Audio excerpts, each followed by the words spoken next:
চাইলাম জল পাইলাম শরবত। আমার মতো কয়জন ভাবছেন আমি জানি না, তাণ্ডব সিনেমার লিচুর বাগানে এই গানটা আইটেম সং, বাট এটা আইটেম সং না। এমনটাই বলতেছেন তাণ্ডব সিনেমার পরিচালক রায়হান রাফি। প্রমাণ চাইতেছেন? তাহলে স্ক্রিনে দেখেন। একবার ফেসবুকে কমেন্ট করেছেন ব্যতিক্রমী আইটেম সং, ভালো লেগেছে। আমাদের রায়হান রাফি ভাই, যিনি তাণ্ডব সিনেমার পরিচালক, তিনি এই কমেন্টে রিপ্লাই দিলেন আইটেম সং না এটা। তাহলে আমরা কি দেখলাম ভাই? এটা আইটেম সং না, তাহলে আইটেম সং তো আছে ভাই।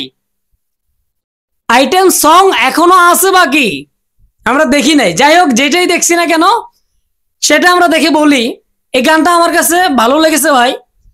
বিশেষ করে সাবিলা নূরের সাথে শাকিব খানের যে জুটি, খুব চমৎকার চমৎকার হবে তাণ্ডব সিনেমাতে। খুবই সুন্দর লাগতেছিল আমাদের সাবিলা নূর এবং শাকিব খানকে।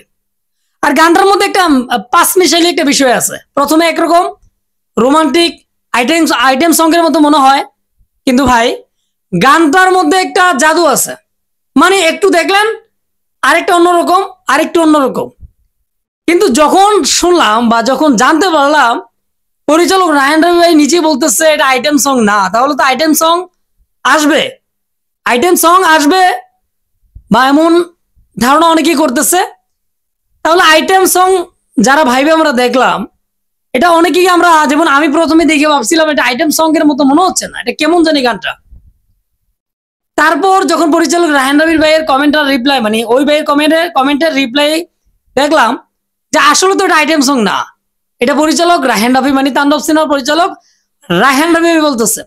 যাই হোক, গানটা আপনাদের কেমন লেগেছে অবশ্যই আপনাদের মতামত কমেন্টে জানাবেন। বাট আমার কাছে মোটামুটি খারাপ লাগে নাই, খুব ভালো লেগেছে। ধন্যবাদ।